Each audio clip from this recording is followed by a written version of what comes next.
This week, Honey and I have been working on training for our weaknesses, and that for both of us includes listening.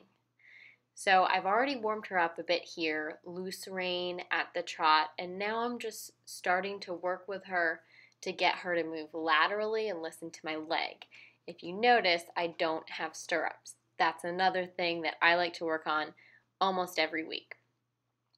So we've skipped a little bit, but for the sake of time, we're moving right into the canter. Now, usually I warm her up in a light seat at the canter, but today she needed a little bit more support, and I needed to work on that no stirrup work to strengthen my legs. So she's cantering, she's a little bit on the forehand, not bad.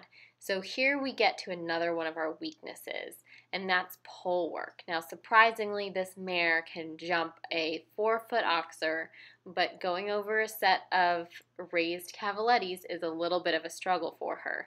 So every time I ride her on the flat, I try and incorporate some kind of pole work and then go right back to the flat work. So it's not just about going around the ring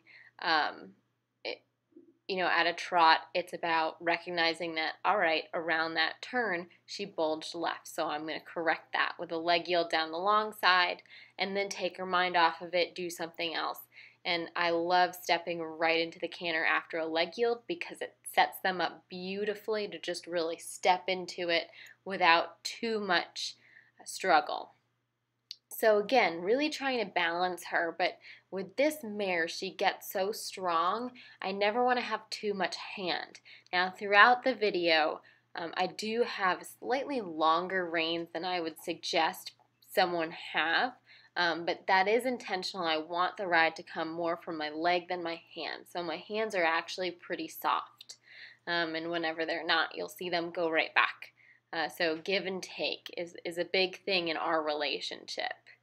Now, even at the canter, she likes to bulge right. She likes to bulge that right shoulder out. So a little counter bend incorporated down the long side to help her kind of balance and even out. And now back to the trot. She's moving much better than she did in that first clip today, and she's trotting nice and forward. Now, adding circles throughout your ride is great because they will show off everything that you are doing right and everything that you are doing wrong.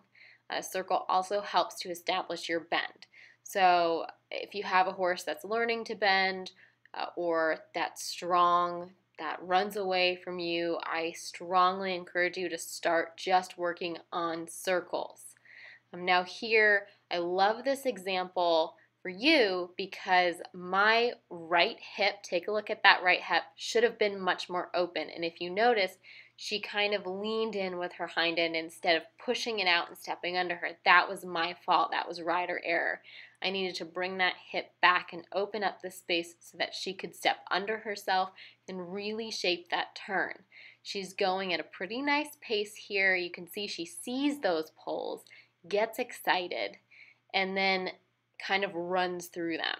So again, I've clipped it to make the video a little bit shorter today, but we go right back to it.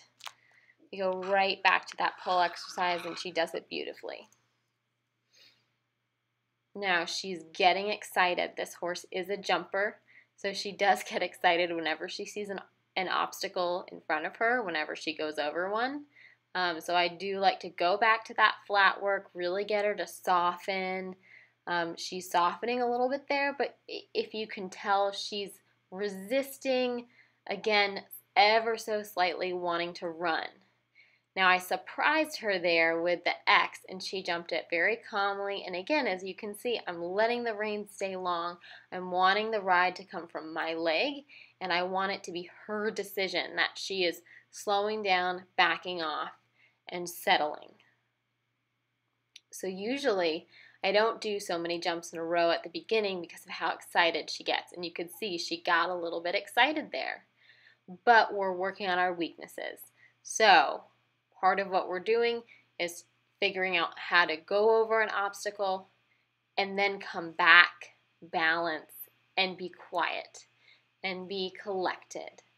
So here, another example of rider error that's great. I slightly looked down, didn't support her enough with my legs, so we got a little bit rushing into that line. Now, it does ride as a 3 when it's fully set, so we are trotting in. She technically should be getting a 4, but again, I don't want to fight with her.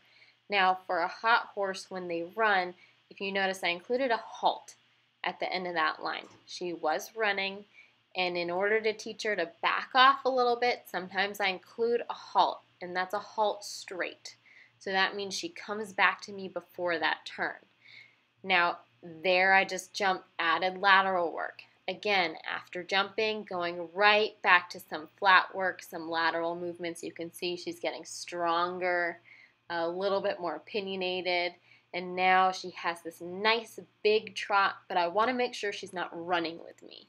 All right, so incorporating figure eights, changes of directions, smaller circles, larger circles, counter bend, true bend, really bringing her back to the flat work is really important for her.